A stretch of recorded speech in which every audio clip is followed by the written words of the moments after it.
ফিতরা সম্পর্কে আমি এমন একটা কথা বলবো, আমার জন্য সামনে একটা বিপদও আছে, আবার মর্যাদার ব্যাপারও আছে। যেহেতু এটা রেকর্ড হবে, এটা শেখদের কানে যাবে, আমাদের বিপক্ষের মতবাদের লোকদেরও কানে যাবে। কে কিভাবে নেবে আমি জানি না, তবে আমি আপনাদের কাছে শেয়ার করি আর এবং আমি এদেরকে পরোয়া করি না। যদি আমার ভুল হয় আমি শুধরে নেব পরে, কিন্তু সঠিক হলে আপনাকে এটা মানতে হবে। সেটা হচ্ছে এই বিগত আমার লাইফে কদর সম্পর্কে, ফেতরা সম্পর্কে যত কিছু জেনেছি, এইভাবে কোনো দিন বুঝিনি বা আমি কোনো শেখের কাছ থেকেও শুনিনি। হঠাৎ করে কালকে রাতে যখন ফেতরা সম্পর্কে আমি কথা বলবো এটা ভাবলাম, তাতে একটা হাদিস সামনে চলে আসছে। এই হাদিসটা আপনারা সবাই জানেন এবং প্রত্যেকটা হাদিসকে খুব সূক্ষ্মভাবে, যেটা আমার আগের নোট ছিল, আমি লক্ষ্য করে দেখলাম যে গত পর্বে আমি একটা কথা লিখেছিলাম, ফেতরা সম্পর্কে আপনার আমল করা জানার জন্যে মাত্র 2টা হাদিস যথেষ্ট। কয়টা হাদিস? মাত্র 2টা। একটা হাদিস আমি বুখারী মুসলিম থেকে পেশ করব, আরেকটা হাদিস আবু দাউদ ইবনে মাজা তিরমিজি থেকে পেশ করব। 2 কিতাব থেকে 2 রকম, সুনানের কিতাব থেকে একটা হাদিস আর বুখারী মুসলিম থেকে একটা হাদিস। সুনানুল কিতাবের যে হাদিসটা 2 আব্দুল্লাহ থেকে বর্ণনা করা হয়েছে, 2টা হাদিস, একটা হচ্ছে আব্দুল ইবনে আব্বাস আর একটা হচ্ছে আব্দুল ইবনে ওমর। এই 2 আব্দুল্লাহর থেকে 2টা হাদিস আপনার ফেতরার জন্য যথেষ্ট। আপনার কোনো কারো কাছে জিজ্ঞাসা করার কোনো প্রয়োজনই নেই। যার কাছে 2টা হাদিস আছে এর কাছে ফেতরার জ্ঞান নাই, তার মানে এর বিবেক নষ্ট। আর যার কাছে 2টা হাদিসের জ্ঞান আছে সে আলেম, ফেতরা সম্পর্কে সে আলেম, তার আর কোনো কিছুরই প্রয়োজন নাই, এটা আমি মনে করি। একেবারে এখানে দাঁড়িয়ে বললাম আপনাকে কি আছে দেখেন। প্রথম হাদিস যেটা আবু দাউদ রাহিমাহুল্লাহ তিনি তার কিতাবু জাকাতে উল্লেখ করেছেন, হাদিস হচ্ছে 1609 এবং ওই হাদিসটা ইবনে মাজাতে রয়েছে 1827। এই হাদিসের বর্ণনাকারী হচ্ছে আব্দুল ইবনে আব্বাস রাদিয়াল্লাহু তাআলা আনহুমা। আর তারগিব ওয়া তারহিবের মধ্যে হাদিসটা 1085-তে রয়েছে। ক্বালা ফারাদা রাসূলুল্লাহ সাল্লাল্লাহু আলাইহি ওয়াসাল্লাম যাকাতাল ফিত্র। রাসূলুল্লাহ সাল্লাল্লাহু আলাইহি ওয়াসাল্লাম যাকাতাল ফিত্র ফরজ করেছেন। এটা খুতবা চলতেছে, খুতবা। হ্যালো, এই এটা কি? খুতবা চলতেছে, খুতবা। এটা খুতবা চলতেছে। আজকের নেকি তুমি হারিয়েছো। হাসছ না, কথা বলছো, আজকের নেকি তুমি হারিয়েছো। এটা কোনোভাবে মেনে নেওয়ার মতো নয়। এটা হচ্ছে জুমার খুতবা। এটা আমার কোনো ক্ষতি করেননি, কোনো মুসলিমের কোনো ক্ষতি হয়নি। যে হেসেছে, যে কথা বলেছে, শুধুমাত্র সে তার ক্ষতি করেছে। আল্লাহ যেন আমাদেরকে এই সমস্ত ক্ষতি থেকে বাঁচার তৌফিক দান করে। কথা হচ্ছে যে যাকাতুল ফিতরকে ফরজ করা হয়েছে। একটা ভাষা কি বলেছেন? তুহরাতুল লিল সাইমিন মিনাল লাগওয়ি ওয়ার রাফাস ওয়া তু'মাতাল লিল মাসাকিন। হিকমত বর্ণনা করা হয়েছে। কেন ফরজ করা হয়েছে? উদ্দেশ্য কি? বলা হয়েছে সায়েম ব্যক্তি রমজান মাসের দ্বারা যদি কোনো আলফাল, কোনো লাগু হয়ে গিয়ে থাকে, যার ফলে তার সিয়াম ঘাটতি হয়েছে, এই একটু ফিতরা দিয়ে তার এই 1 মাসের সিয়ামের যত ত্রুটি আছে সব মুক্ত হয়ে যাবে। এটা হচ্ছে হিকমত। আরেকটা হিকমত কি? ও তু'মাতাল লিল মাসাকিন, ঈদের দিন যত মিসকিনের ঘরে খাদ্য থাকে এই ব্যবস্থা করা হয়েছে এই ফিতরার মাধ্যমে। তাহলে এই হাদিসের মধ্যে ফরজ হুকুম পাওয়া গেল এবং হিকমত পাওয়া গেল। উদ্দেশ্য কি ফিতরার? তৃতীয় কি পাওয়া গেছে? ফামান আদ্দাহা ক্বাবলা সালাহ ফাহিয়া সাদাকাতুন মাকবুলাতুন। যেই ব্যক্তি এই ফিতরা ঈদের নামাজে যাওয়ার আগে আদায় করবে তারটা ফিতরা হিসেবে গণ্য হবে। ওয়ামান আদ্দাহা বাদা সালাহ ফাহিয়া সাদাকাতুম মিনা সাদাকা। যেই ব্যক্তি ঈদের নামাজের পরে ফিতরা দেবে তাহলে এটা সাধারণ দান হয়ে যাবে, সে ফিতরার ইবাদত পালন করলো না। ক্লিয়ার কথা? এই হাদিসটা আছে আবু দাউদ, ইবনে মাজাহ, সহিহ তারগিব ওয়া তারহিবের মধ্যে রয়েছে। একটা হাদিস। আরেকটা হাদিসের মধ্যে কি আছে তারপর আমি আপনাকে বলবো যে এখান থেকে কি জিনিসটা আমি দেখাতে চাচ্ছি। বুখারী মুসলিমের হাদিসটা নিয়ে নেন, যেটা আব্দুল ইবনে ওমর রাদিয়াল্লাহু তাআলা আনহুমা বর্ণনা করেছেন। এই হাদিস ইমাম বুখারী রাহিমাহুল্লাহ তিনিও তারা যাকাতের অধ্যায়ে এনেছেন, মুসলিম তিনিও তারা যাকাতের অধ্যায়ে এনেছেন। ইমাম বুখারীর 70 নম্বর পর্ব, ইমাম মুসলিমের 4 নম্বর পর্ব। বুখারীতে হাদিস হচ্ছে 1503 নম্বর হাদিস এবং মুসলিমে হাদিসটা হচ্ছে 2168 নম্বর হাদিস। হাদিসের বর্ণনাকারী আব্দুল ইবনে ওমর রাদিয়াল্লাহু তাআলা আনহুমা, তিনি বলছেন ফারাদা রাসূলুল্লাহ সাল্লাল্লাহু আলাইহি ওয়াসাল্লাম যাকাতাল ফিত্র। আরেকটা বর্ণনা আসছে সাদাকাতুল ফিত্র, আরেকটা বর্ণনা আসছে সাদাকাতুর রমাদান। তার মানে এটার ভিন্ন ভিন্ন নাম আছে। রাসূলুল্লাহ সাল্লাল্লাহু আলাইহি ওয়াসাল্লাম ফরজ করেছে রমজান মাসের ফিতরা বা সাদাকাতুল ফিতরা বা যাকাতুল ফিতরা, মানে ফিতরা ফরজ করেছে। এটা ওই হাদিসও আপনি পেয়েছেন, এই হাদিসও আছে। তার উপরে এখানে অতিরিক্ত যে কথাটা বলা হয়েছে সাআম মিন তামরিন, এখন আপনাকে বর্ণনা করা হয়েছে কি দিয়ে ফিতরা ফরজ। সাআম মিন তামরিন ও সাআম মিন বুররিন, এখানে আছে শাইরিন, হয় 1 সা খেজুর অথবা 1 সা গম বা একসা জব দিয়ে আপনাকে ফিতরা ফরজ করা হয়েছে। কার উপরে? আলাল আব্দি ওয়াল হুররি, স্বাধীন ব্যক্তির উপরে আর পরাধীন ব্যক্তির উপরে, মানে মালিক তার উপরে ফরজ, কৃতদাস তার উপরেও ফরজ, ওকে আদায় করতে হবে। ওয়া যাকারি ওয়াল উনসা, মহিলা পুরুষ বাদ রাখা হয়নি। ও সাগিরি ওয়াল কাবির, ছোট বড় বাদ রাখা হয়নি। এক কথায় মিনাল মুসলিমিন, এই কথাটা বলেছে। ফিতরা কার উপরে ফরজ? প্রত্যেক মুসলিমের উপরে ফরজ। ছোট তার উপরে ফরজ, বড় তার উপরে ফরজ, মহিলা ফরজ, পুরুষ ফরজ। এক কথায় যেই মুসলিমের প্রাণ আছে তার উপরে ফিতরা ফরজ। ফিতরা ফরজ হওয়ার জন্যে সামর্থ্য ধার্য করা হয়নি, সামর্থ্যের কোনো কথাই নেই, কোনো নিসাবই নেই। আপনার নিসাব আপনার প্রাণ, যার প্রাণ আছে তার উপরে সাদাকাতুল ফিতর ফরজ। এইভাবে কেউ আপনাকে বলেনি, আমি বললাম আপনার প্রাণ আছে আপনার উপরে সাদাকাতুল ফিতরা ফরজ, এটাই আপনার নিসাব। যারা জাকাতের সাথে কম্পেয়ার করে এদের মাথার মধ্যে আসলে সমস্যা। হাদিসে স্পষ্ট যেখানে বলা হয়েছে কোনো মানে সামর্থ্য উল্লেখ করা হয়নি। একটা গোলামের তো মালিকই নেই, ও সম্পদই নেই, ওর উপরও ফরজ, অতএব ফরজ। তারপরে কি বলা হয়েছে?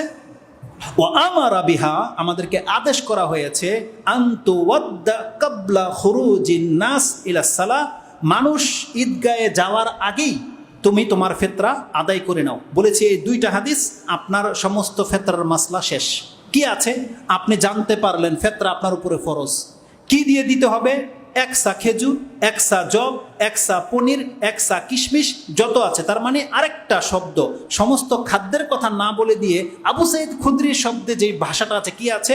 সা আমিন তোয়ামিন, একসা খাদ্য। এনাফ কথা। ফিতরা ফরজ। কি ফরজ?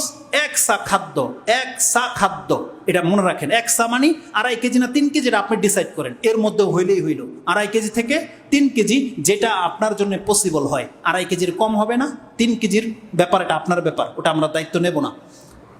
একসা মানে 2.5 কেজি আমরা আপাতত ধরে নিই। ফিতরা ফরজ।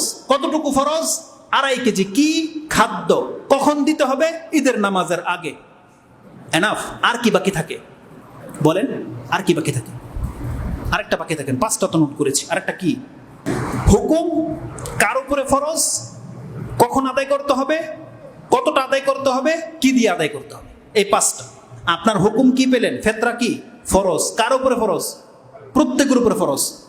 কি দিয়ে ফরজ? একসা খাদ্য। একসা এটা পরিমাণ, আর খাদ্য কখন দিতে হবেন? ঈদের আগে, তাই না? আরেকটা কি বলেছি? কিভাবে আদায় করবেন, ওটা ওই যে কি দিয়ে দিতে হবে, 5টা। এখন যারা প্রশ্ন করেন, এবার আপনি প্রশ্ন করেন কি বাকি থাকলো আপনার প্রশ্নের, বলেন দেখি কে, কার কি প্রশ্ন বাকি আছে? তার মানে আপনি কি নিয়ে এত মানে গুলুক ধাঁধায় ঘুরেন, কি নিয়ে ঘুরেন, কাকে জিজ্ঞেস করেন, আপনি কি জিজ্ঞেস করেন? আপনাকে বলে দেওয়া হয়েছে বান্দা তোমার উপরে ফিতরা ফরজ। হ্যাঁ ফরজ। কি দিয়ে দিবা তুমি? খাদ্য দিয়ে, একসা খাদ্য। কখন দিতে হবে? ঈদের নামাজের যাওয়ার আগে। ঝামেলাই শেষ হয়ে গেল। ঈদের নামাজের পরে দিলে হবে না। কাকে দিতে হবে বলে নাই? হাদিসে আছে কাকে দিতে হবে? মিসকিনকে দিতে হবে। তুমাতুল লিল মাসাকিন, মিসকিনকে দিতে হবে। এখন আপনি খোঁজেন মিসকিনকে, যে মিসকিন না তাকে দেওয়া যাবে না। আপনার কেন এত বাহানা প্রশ্ন? মাদ্রাসায় দেওয়া যাবে, মসজিদে দেওয়া যাবে, আমার অমুক খালা এই হয়েছে সেই হয়েছে, এগুলো দেওয়া যাবে। বলা হয়েছে মিসকিন। মিসকিনকে যার ঘরে মাত্র এক বেলার মতন খাবারও কিছু নাই, এই নাই মিসকিন। অন্তত কিছুই নাই, অথবা এক বেলা খাওয়ার মতো কিছু আছে, এই না মিসকিন। তাহলে খোঁজেন আপনি মিসকিনকে, মিসকিনকে দিবেন, হয়ে গেল। আর উদ্দেশ্য কি বলা হয়েছে? তুমাতুল মাসাকিন, মিসকিনের খাদ্যের ব্যবস্থা। কিন্তু আমাদের দেশের কিছু নামধারী বক্তা আছে, সার্টিফিকেট হলো বক্তা, সুবহানাল্লাহ, মানে আবেগ দিয়ে কথা বলে।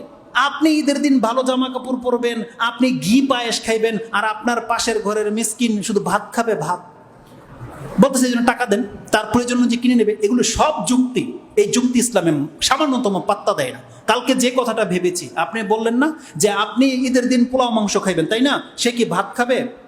এটা আপনার টেনশন। এই যে আপনি যে গার্লফ্রেন্ডকে নিয়ে বার্গার খান, ব্রুস্টেড খান, তখন মনে থাকে পাশের ঘরের লোকের কথা, যে তার জন্য 1 প্যাকেট নিয়ে যাই। শুধু ঈদের দিন ইবাদতের ক্ষেত্রে আপনার যুক্তি দাঁড়িয়ে যায়। কালকে না আপনি পায়েস খেয়েছিলেন, কালকে না ইফতারি করলেন বিরিয়ানি দিয়ে, তার সে তো মুড়িও পায়নি, মুড়িও তো পায়নি। তাহলে আপনার কেন প্রশ্ন জাগে যে ঈদের দিন সে ভাত খাবে? আরে আপনাকে বিরিয়ানি খাইতে বলছে কেন? রাসূলুল্লাহ সাল্লাল্লাহু আলাইহি ওয়াসাল্লাম তো খেজুর খাইতো, যেটা তাদের প্রয়োজনীয় খাদ্য ছিল সেটা খেত। এখানে তার ঘরে খাদ্য নাই আজকে, আর আপনি আছেন আপনার বিরিয়ানির টেনশনে। তুমাতুল মাসাকিন বলা হয়েছে মিসকিন। মিসকিন তো তাকে বলা হয় যে খাদ্য ঠিক মতো পায় না, ঈদের দিন অন্তত যেন সে খেতে পারে। আর যদি আপনার এতই দরদ থাকে, হাদিসের ভাষাগুলো কি, আপনি কিসমিস দেন 2.5 কেজি, টালবাহানা কেন করেন? আপনি দেন না খেজুর, দেন না 2.5 কেজি, না করছে কেটে, আপনার হাওয়া বেরিয়ে যাবে। শেখ আব্দুর রাজ্জাক বিরুদ্ধ বলেছিল, যদি আপনি দামি খেজুর দেন 3000 টাকা কেজি, দেন না 2.5 কেজি, আপনার টাকার গরম কত দেখে নেই, দেন। কেন প্রশ্ন করেন না আপনি? আপনি যে বার্গার খান 100 টাকা করে, 2.5 কেজি বার্গার দেন, কেন করেন না এটা? ফুচকা যে খান 1 প্লেট 60 টাকা দিয়া, 2.5 কেজি ফুচকা দেন ওর ঘরে নিয়ে, কেন করেন না এটা আপনি? এটা তো আপনি ঈদের দিনের খাদ্য, তাই নয়? আপনি তো ঘি খান, 2.5 কেজি ঘি দেন, দেখি আপনার টাকার গরম কত। ধর্মের সাথে তামাশা। যেখানে ইসলাম যেইভাবে আসছে, আপনার বর্ণনাগুলোকে এইভাবে মেনে নেওয়াটাই আপনার জন্য কল্যাণকর। জায়েজ না জায়েজ আপনি কেন প্রশ্ন করেন? আপনার জন্য কি সহজ কিনা এই প্রশ্ন কারা করবে? যেই ব্যক্তি মিসকিন পায় না, পয়সাওয়ালা রাষ্ট্রে থাকে, আমি কাকে দেবো 2.5 কেজি খাদ্য? আমার গ্রাম তো খেতে পায় না, তার জন্য আমি টাকা পাঠাতে পারবো কি পারবো না? এটা তো তার জন্য প্রশ্ন ছিল। এই প্রশ্ন আপনি কেন করেন?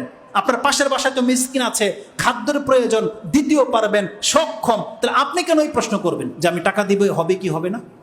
আবার অনেকে প্রশ্ন করে, আমি 2.5 কেজি চাউল বিক্রি করে যে টাকা হইব ওই টাকা দিয়ে 1 কেজি পোলাও চাল কিনা দেই। সুবহানাল্লাহ। আরে বেটা, তুই পোলাও চাল দিতে চাস, 2.5 কেজি পোলাও চালই দিতে হবে তোকে। 1 সা বলা হয়েছে পরিমাণ, কি দিবা? পোলাও চাল দাও 2.5 কেজি দাও, সেমাই দাও 2.5 কেজি, যা হতে হবে 1 সা হতে হবে।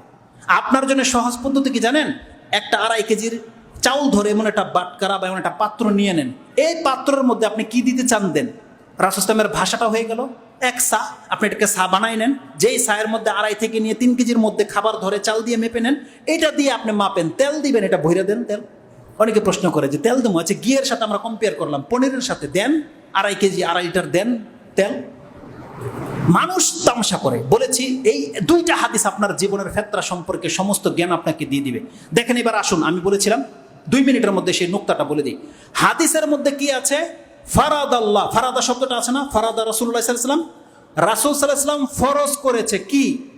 কয়টা জিনিসের উপরে? ফেতরা দেওয়া, 1 সা দিয়ে খাদ্য দেওয়া, ঈদের আগে দেওয়া, এটা ফরজ করা হয়নি। তার মানে একটা হাদিসের মধ্যে 3টা-4টা শব্দ যে ফেতরা ফরজ, প্রত্যেক ব্যক্তির উপরে ফরজ, 1 সা দিয়ে ফরজ, খাদ্য দিয়ে ফরজ, ঈদের আগে নামাজের আগে দেওয়াটা ফরজ। এই 5টা কি ফরজ নয়? তাহলে আপনি কেন শুধুমাত্র ফেতরা দেওয়াটাকে ফরজ ভাবতেছেন, আর আপনি চাউলের জায়গায় টাকাটা কেন জায়েজ ভাবলেন? শব্দটা তো ফরজ। ফারাদা রাসূলুল্লাহ সাল্লাল্লাহু আলাইহি সাল্লাম সাদাকাতুল ফিত্রে মিন সাআতিম মিন তামরিন বা সাআতিম মিন তাম। তার মানে প্রত্যেকটা শব্দের আগে ফরজ শব্দটা আছে।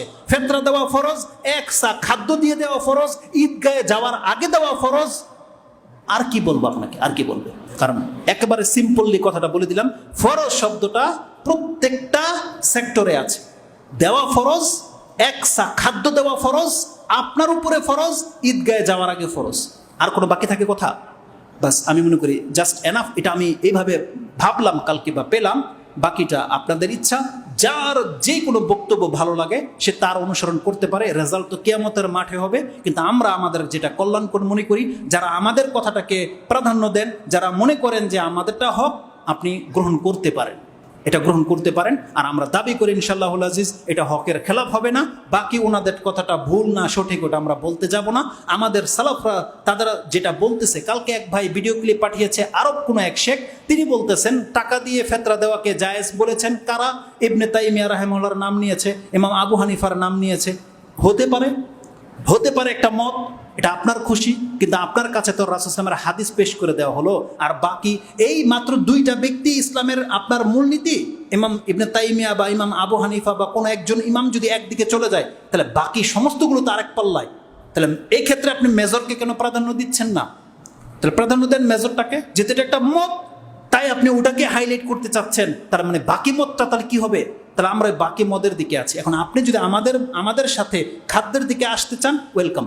আশা করি আপনারটা নষ্ট হবে না। কিন্তু টাকা দিয়ে যারা দেয় তাদেরটা গ্রহণ হতেও পারে, নাও হতে পারে, এটার কোনো গ্যারান্টি নেই। কেউ গ্যারান্টি দিতে পারবে না। কারণ রাসূলুল্লাহ খাদ্যের কথা বলেছে, এটা আমাদের দাবি। আমাদের শেখেরা তো জোর গলায় বলে এটা হতেও পারে, নাও হতে পারে। আমরা ওই কথাটা আপনার কাছে নকল করে দিলাম, কিন্তু আমি হুকুম লাগাচ্ছি না, যেহেতু আমি ছোট। এই ফতো আপনি বড়দের কাছ থেকে নিয়ে নেবেন। আল্লাহ আমাদেরকে বোঝার এবং সে অনুযায়ী আমল করার তৌফিক দান করে। রমজান মাসের শেষ প্রান্তে যেহেতু আমরা এই গুরুত্বের সাথে এতগুলো কথা বলেছি, এছাড়া আমাদের হাতে এই মুহূর্তে আর কিছু স্মরণ পড়তেছে না। আমি শুধু আপনার কাছে শেষ দশকের গুরুত্ব বুঝিয়েছি। দেখেন আপনার জীবনকে বদলিয়ে ফেলার আর মাত্র 4-5টা দিনই বাকি আছে। এর মধ্যে একটা রাত হচ্ছে কদরের রাত। এটা পেয়ে যাওয়া মানে আপনার জীবনের সমস্ত মর্যাদা হাসিল করে নেওয়া। এবং আপনি ফেতরা কিভাবে দিবেন এটা আলোচনা হয়েছে। বাকি আপনার খুঁটিনাটি যদি কোনো বিষয় বাকি থাকে ওই 2টা হাদিসের চাপটা পড়েন, আপনি পেয়ে যাবেন।